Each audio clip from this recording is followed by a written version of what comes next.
روزہ پوری امت مسلمہ کا اتفاق ہے کہ مسلمانوں پر یہ فرض ہے، اس کی فرضیت کا انکار کرنے والا کافر ہے۔ اور اگر روزہ رکھنے کے بعد یاد کر لیجئے، روزہ صرف کھانے پینے سے رکنے کا نام نہیں۔ روزہ رکھا ہوا گالی پہ گالی دے رہا ہے، روزہ رکھا ہوا فلمیں دیکھ رہا ہے، روزہ رکھا ہوا گانے سن رہا ہے، روزہ رکھا ہوا غیبتیں کر رہا ہے، روزہ رکھا ہوا چغلیاں کر رہا ہے، روزہ رکھا ہوا جھوٹ بول رہا ہے۔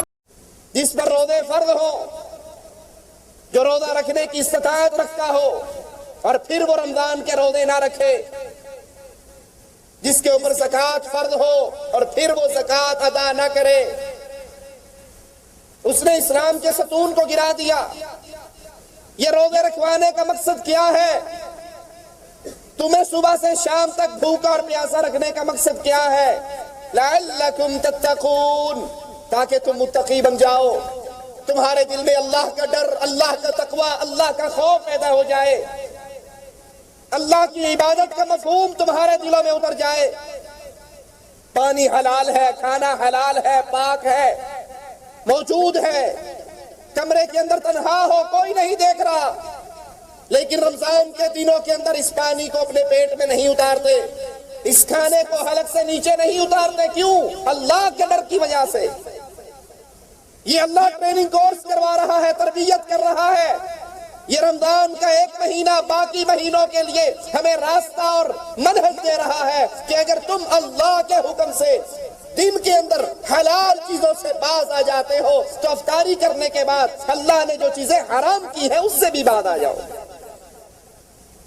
اس روزوں کا مقصد، اس عبادت کا مقصد لعلکم تتقون، تاکہ تمہارے دلوں میں اللہ کا ڈر پیدا ہو، اللہ کا خوف اور تقوی پیدا ہو کہ پانی ہے تو حلال، لیکن چونکہ میں روزے سے ہوں، اللہ کی شریعت مجھے اجازت نہیں دیتی میں اس پانی کو پیوں، کھانے کو کھاؤں، بیوی کے قریب جاؤں۔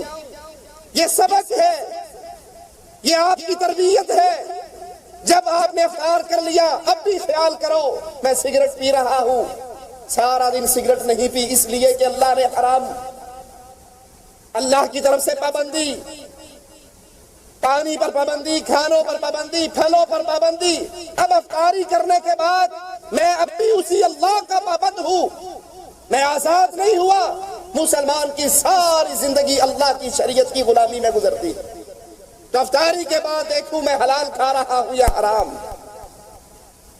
اور یہ روزہ پوری امت مسلمہ کا اتفاق ہے کہ مسلمانوں پر یہ فرض ہے، اس کی فرضیت کا انکار کرنے والا کافر ہے۔ آپ نے اکثر دیکھے ہوں گے مسلمان رمضان کا روزہ آتا ہے، نمازیں پڑھ رہا ہے، روزے نہیں رکھتا، اندر کمرے میں بیٹھ کے چھپ کے کھا لیتا ہے۔ جس طرح نماز کا تارک کافر ہے، اسی طرح روزے کا انکاری بھی کافر ہے۔ اور یہاں پر بڑی عجیب بات جو اکثر ہمارے دیکھنے میں آتی ہے، رمضان کے روزوں میں، رمضان کے مہینے میں مسلمان روزے سے رہتا ہے، سحری کھا کر سوتا ہے، عصر پہ اٹھتا ہے، عصر کے بھی 5 بجے 6 بجے اٹھتا ہے، ظہر کی نماز نہیں پڑھتا، عصر کی نماز بھی نہیں پڑھتا۔ اسے پوچھو بھائی یہ کیا؟ کہا جی آپ کو نہیں پتا میں نے روزہ رکھا ہوا ہے۔ اب وہ روزے رکھ رہا ہے لیکن نمازوں سے فارغ ہے، نمازیں نہیں پڑھتا۔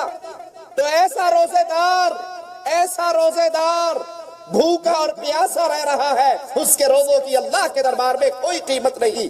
جو 2 بجے سحری کھا کے سو جائے، نہ فجر پڑھے، نہ ظہر پڑھے، نہ عصر پڑھے، اور کوئی پوچھے کیوں نہیں پڑھتا ہے، جی بس روزہ رکھا تھا نا تو بھوک لگتی ہے، پیاس لگتی ہے، جانتے ہوئے سارا دن سو کر گزارتا، ساری رات جا کر گزارتا۔ جو نماز کا تارک ہے اس کے روزے اس کے لیے کوئی فائدہ مند نہیں، اور جو روزوں کا تارک ہے، جو روزوں کا انکاری ہے، اس کی نماز اور اس کا لا الہ الا اللہ اس کے لیے کوئی فائدہ مند نہیں۔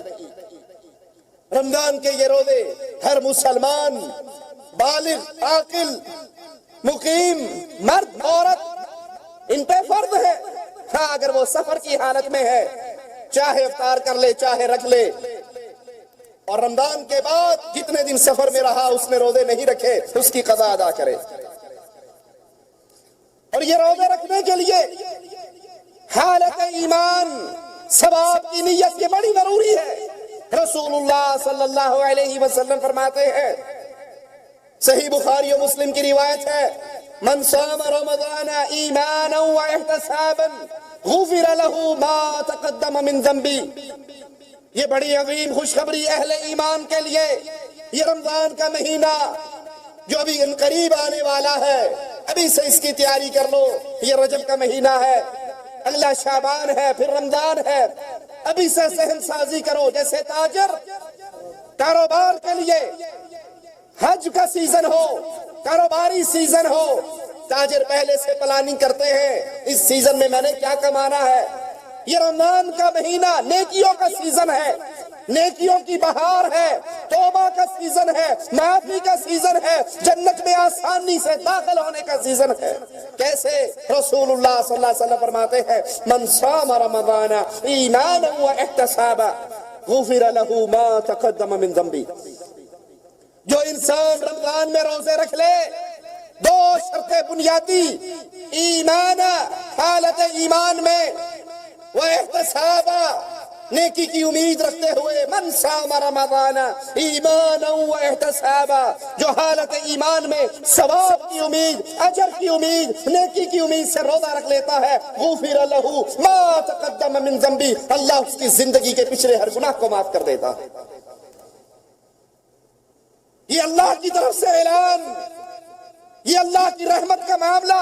رسول اللہ صلی اللہ علیہ وسلم فرماتے ہیں من قام رمضان ایمانا واحتسابا غفر لہ ما تقدم من ذنبی، جو حالت ایمان میں ثواب کی امید سے روزے رکھ لیتا ہے، قیام کر لیتا ہے، تراویح پڑھتا ہے، اللہ کے لیے جاگتا ہے، تو پھر نتیجہ وہی نکلتا ہے غفر لہ ما تقدم من ذنبی، اللہ اس کی زندگی کے گناہوں کو معاف کر دیتا ہے۔ اس حدیث سے ثابت کیا ہوا کہ روزہ رکھتے ہوئے ہماری نیت کیا ہو کہ یار رکھ ہی لینے ہیں، نہ رکھیں گے تو لوگ کی کہیں گے، لوگ کیا کہیں گے اگر نہ روزہ رکھا، لوگ تانے دیں گے، باتیں بنائیں گے، دکھلاوا اور ریاکاری ہے تو یہ روزے بیکار ہے۔ اگر دکھلاوا اور ریاکاری کا روزہ رکھا، ثواب کی امید دل میں نہیں، اللہ کو راضی کرنا مقصد نہیں، لوگوں کے درمیان تشہیر ہے، لوگوں کو دکھلانا مقصود ہے، تو یہ ساری عبادت بیکار ہو جاتی ہے۔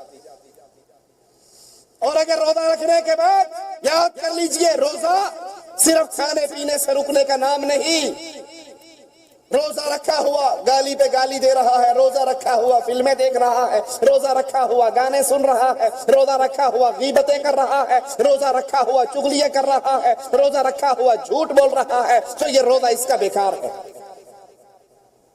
کیونکہ روزہ صرف کھانے پینے اور شہوت پوری کرنے سے رکنے کا نام نہیں، بلکہ روزہ کس چیز کا نام ہے؟ آئیے رسول اللہ صلی اللہ علیہ وسلم کا یہ فرمان سنیں جو صحیح بخاری میں موجود ہے، من لم یدع قول الزور، جو جھوٹ بولنے سے باز نہ آئے، والعمل به، اس پر عمل کرنے سے باز نہ آئے، جھوٹ بولنے سے نہیں رکتا، جھوٹی باتوں پہ عمل کرنے سے نہیں رکتا، فلیس للہ حاجۃ، اللہ کو کوئی ضرورت نہیں، اللہ کو کوئی حاجت نہیں کہ یہ بھوکا اور پیاسا رہتا ہے، اللہ کو اس کے بھوک پیاس کی کوئی ضرورت نہیں، یہ اپنا کھانا چھوڑ دے، اپنا پینا چھوڑ دے، لیکن یہ کھانا اور پینا چھوڑنا اللہ کے ہاں میزان میں اس کے لیے وزن نہیں رکھتے، کیونکہ روزہ سارے اعضاء کا روزہ ہوتا ہے، آنکھ کا روزہ ہے، ہاتھ کا روزہ ہے، زبان کا روزہ ہے، ہر عمل کو روک لیجئے، روزہ تو ڈھال ہے، ہر عمل کو روکیے، ہر غیر شرعی عمل، ہر وہ عمل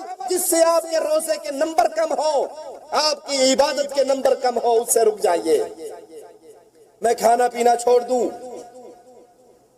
اور سارا دن ٹیلی ویژن کے سامنے، ڈش اینٹینے کے سامنے، کیبل کے سامنے، سیڈیوں کے سامنے گزاروں، میں روزے دار ہوں؟ جھوٹ بولتا ہوں۔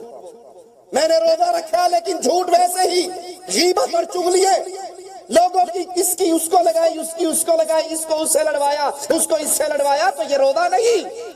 اللہ کو کوئی حاجت نہیں، جو روزہ رکھنے کے بعد جھوٹ بولنا اور جھوٹ پہ عمل کرنا اس سے باز نہیں آتا، اس کی یہ عبادت بیکار ہے۔